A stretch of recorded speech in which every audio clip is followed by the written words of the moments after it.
Winter riding can be tough, especially if you live somewhere like this where it can get cold enough to freeze you, but not the floor. So it's likely to be boggy, soft, slower, and generally harder work than in summertime. So it's time to put your feet up and get your slippers on, right? Well, no. I think e-bikes can be brilliant in winter. In fact, I think e-bikes are the perfect winter bike. Here's why.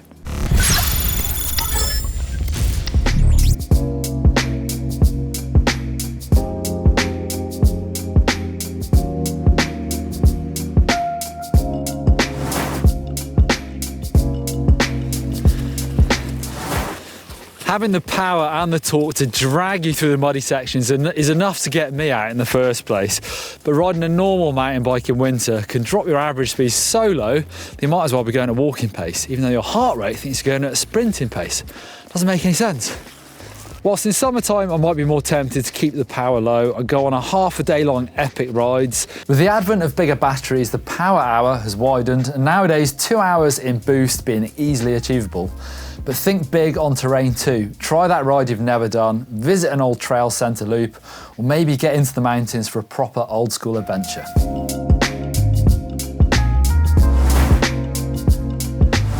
The weight of an e-bike already makes them feel planted, but because you've got that extra power, you're not so worried about the rolling resistance. In winter, you can really chuck on a proper mud tyre with deep, chunky tread and really power through those muddy sections. It's amazing how much difference tyres can make if you find the right mud tyre, the right conditions. It actually makes the bike so much fun to ride in the winter for me, and that's why I love getting out on them. You can probably drop your pressures a little bit as well, but whatever you do, your bike is still going to slide around a little bit. But learning to ride in the mud and slide your bike around is going to teach you some amazing skills that summertime only riders will take years to get.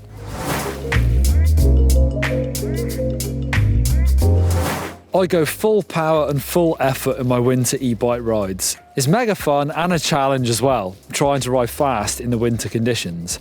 But the main reason I go hard and fast is because the weather is likely crap. I get fully kitted up in my waterproofs and blast the laps. Keep the heart rate up high to get nice and warm on the climbs, and push hard on the descents to keep that heart rate going. This can be the hardest time of the year to ride those really tough technical trails, so make sure your skill level is up to it. But some of the toughest climbs that become almost impossible on a normal bike become an amazing fun challenge on an e-mountain bike. So full power is normally very useful, but it's not everything. You sometimes need a bit of finesse and skill to get up these really techy climbs as well. A bit of trial skills. So lowering your saddle can be good for getting your weight down nice and low, but if you're hovering too much, it can absolutely wreck your legs. You don't get the full power that sometimes the saddle up will give you. That said, winter technique is key, so having the legs at half mast, so to speak, in between stood and sat down is a skill in itself. More than that, those skills will allow you to take on and conquer long, wet mountain climbs, which are once out of reach on a normal mountain bike. In fact, you're probably way more likely to tackle some adventure riding on an e-mountain bike.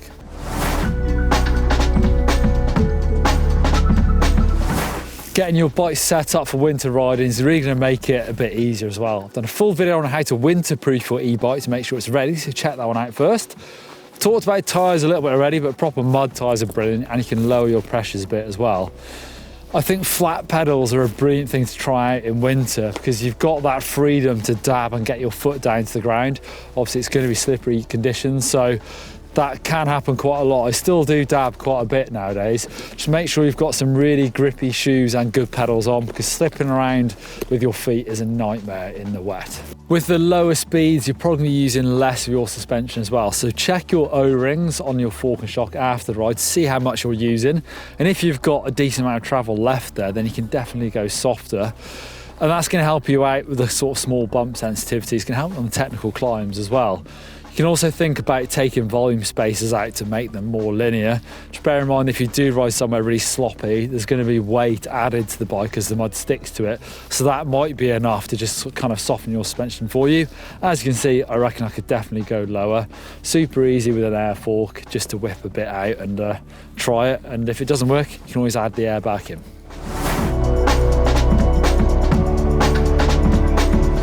It's super important to spend the time getting your bike back in nice working order after a ride, because as much as you can prepare with things like wet lubes for winter, it's still going to be harsher than in the summer months. So it's easy enough. Just make sure you get a nice soft brush so you can get into the nooks and use some proper cleaner.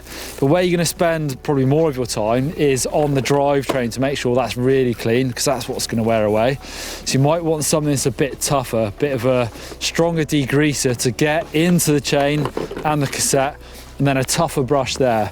Bit of elbow grease, that'll come up nice and clean. Then it's really important to dry your chain out, re-lube it, protect your frame with a bit of spray, and then you're ready for the next ride.